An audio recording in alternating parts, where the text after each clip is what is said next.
ভারতে আশ্রয় নেওয়া আওয়ামী লীগ নেতাদের কপালে চিন্তার ভাঁজ।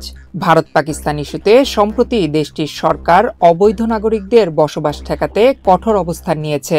তাদের সবাইকে ভারত ছাড়তে বলছে দেশটির আইন শৃঙ্খলা রক্ষাকারী বাহিনীর সদস্যরা।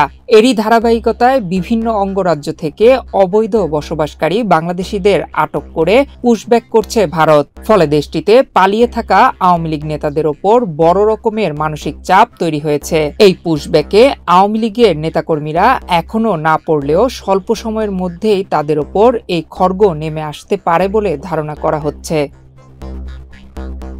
গত বছরের ৫ আগস্ট ছাত্র জনতার আন্দোলনের মধ্য দিয়ে ৪ মেয়াদে ক্ষমতায় আসা আওয়ামী লীগ সরকারের পতন ঘটে। পালিয়ে ভারতে গিয়ে আশ্রয় নেন সাবেক প্রধানমন্ত্রী শেখ হাসিনা। এরপর পাসপোর্ট ভিসা ছাড়া আওয়ামী লীগের অসংখ্য নেতাকর্মী দেশটিতে গিয়ে আশ্রয় নিয়েছেন। বান্ডেল থাকলে প্রতি সেনমানিতে টাকা বাঁচবে। বিকাশ সেনমানি বান্ডেল কিনে জিতুন প্রতি লেনদেনে। এরই মধ্যে বেশিরভাগ আছেন কলকাতায়। একাধিক সূত্রে জানা গেছে, নিরাপদ আশ্রয় খুঁজে নিতে ভারতের আইন শৃঙ্খলা রক্ষাকারী বাহিনীর সদস্যরা আওয়ামী লীগ নেতাকর্মীদের আরও ২-৩ মাস সময় দিতে চায়। আগামী আগস্টে ভারত সরকার গ্রেফতার অভিযান আরও জোরদার করবে। বিষয়টি দল প্রধান শেখ হাসিনাকেও অবহিত করা হয়েছে বলে জানা গেছে। এদিকে গত ১০ মে বিচার শেষ না হওয়া পর্যন্ত আওয়ামী লীগের সব কার্যক্রম নিষিদ্ধ করেছে অন্তর্বর্তী সরকার। স্থগিত করা হয়েছে দলটির নিবন্ধন। আওয়ামী লীগের যাবতীয় কার্যক্রম নিষিদ্ধ করার সিদ্ধান্ত গ্রহণ করা হয়েছে। এ অবস্থায় গ্রেফতারের ভয়ে দলটির পালিয়ে থাকা নেতাকর্মীদের দেশে ফেরা অনিশ্চিত। তাহলে কোথায় আশ্রয় নেবেন তারা? এ প্রশ্ন এখন সবার মুখে মুখে। আওয়ামী লীগ নেতাদের কারো কারো দাবি, দলের পক্ষ থেকে অবৈধভাবে তারা ভারতে বসবাস করলেও নেতাকর্মীদের তালিকা দেশটির সরকারকে সরবরাহ করা হয়েছে।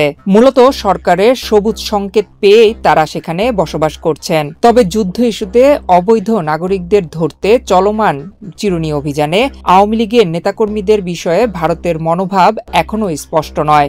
যদিও অবৈধ নাগরিকদের ধরতে অভিযান চললেও এখনো উল্লেখ করার মতো কেউ গ্রেফতার হয়নি।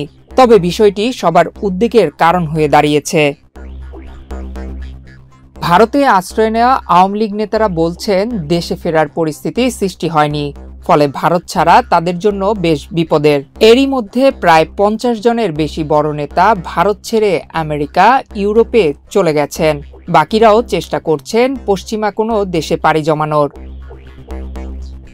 সূত্র জানিয়েছে, আওয়ামী লীগের কেন্দ্রীয় নেতা, দলীয় সংসদ সদস্য, মন্ত্রী, প্রতিমন্ত্রী, সহযোগী সংগঠন ও জেলা উপজেলার বিভিন্ন পর্যায়ের মিলিয়ে প্রায় ১.৫ লাখের বেশি নেতা ভারতের বিভিন্ন রাজ্যে আশ্রয় নিয়েছেন। সরকারি উচ্চপদস্থ কর্মকর্তারাও ভারতে গেছেন। এ পরিস্থিতিতে ভারত ছাড়ার চাপ সবার ভেতরেই অনিশ্চয়তার সৃষ্টি করেছে। নয়ন বিশ্বাস, বাংলাদেশ প্রতিদিন।